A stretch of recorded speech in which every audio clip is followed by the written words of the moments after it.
രജനി, നീ പോവാൻ നോക്ക്. അതെ, ചേച്ചി വയ്ക്കോ. അല്ലടാ, രണ്ടു വാക്ക് എനിക്ക് സംസാരിക്കണം. മന്ത്രി വന്നതുകൊണ്ട് കാര്യങ്ങളൊക്കെ മാറി മറിഞ്ഞു. അങ്ങനെ ഒരു രക്ഷ കിട്ടി.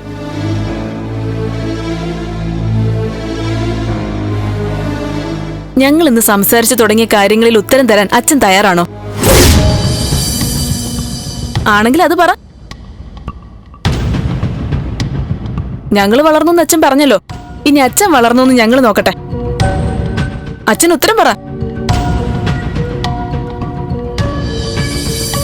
ആരാ തനുജ? അവള് പറഞ്ഞ സത്യമാണോ? സത്യമല്ലെങ്കിൽ അത് നിഷേധിച്ച് ഒരു പത്രസമ്മേളനം വിളിക്കാനോ പ്രസ്താവന ഇറക്കാനോ പറ്റുമോ? പറ്റില്ല. ഉത്തരം പറയാൻ പറ്റാതെ നിൽക്കുന്നത് കണ്ട നിനക്ക് കാര്യങ്ങൾ ഊഹിച്ചൂടെ മോളെ? ചേച്ചി ചോദിച്ചാൽ എന്തെങ്കിലും മറുപടി പറയാനുണ്ടെങ്കിൽ പറയണം. ഒരു കാര്യം കൂടി ചോദിച്ചോട്ടെ, തനുജയ്ക്ക് ഈ വീടോ മറ്റു വസ്തുക്കളോ വല്ല എഴുതി കൊടുത്തിട്ടുണ്ടോ? അതും കൂടി അറിയണം. അങ്ങനെയാണെങ്കിൽ നന്ദനും അമ്മയും ഇപ്പൊ എന്റെ കൂടെ ഇറങ്ങിക്കോളും. പുതിയ മോളെയും കുടുംബത്തിനെയും കൂട്ടിക്കൊണ്ടു വന്നാ മതി. ഞാൻ പറഞ്ഞത് കേട്ട അച്ഛൻ ചിരിക്കുന്നു. ചിരി ഒരു ഉത്തരമല്ല അച്ഛാ, ഉത്തരം ഇല്ലാത്തതിന്റെ സൂചനയാ. മന്ത്രിയും പരിവാരങ്ങളും വന്ന് ആഘോഷങ്ങളും ചർച്ചകളും വർത്തമാനവും നടന്നു. മഹത്വങ്ങൾ കേട്ടു. പക്ഷെ ഇവിടെ ഭാര്യയും മക്കളും ഉള്ളു നീറിയ നിന്നത്. നാട് ഭരിക്കുന്ന മന്ത്രി വീട്ടിൽ വന്നിട്ടും സന്തോഷിക്കാൻ പറ്റാത്ത ഗതികേടിലാണല്ലോ ഞങ്ങളന്ന് നീറ്റല്ലായിരുന്നു.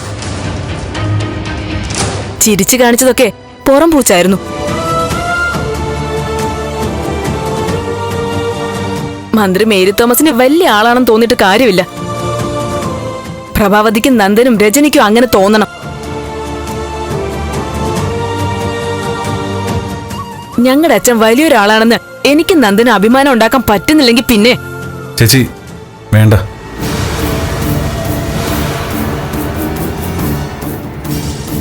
കുറെ നാളായിട്ട് നമ്മൾ മാറി മാറി സംസാരിക്കുന്നു. എവിടെ തുടങ്ങിയോ അവിടെ തന്നെ നിൽക്കുക. ഇനി എത്രയൊക്കെ പറഞ്ഞാലും ഇതിൽ മുന്നോട്ട് പോകാനും പോകുന്നില്ല.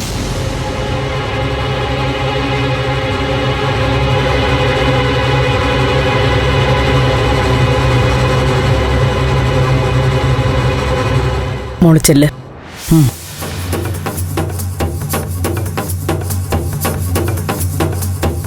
ചെല്ല.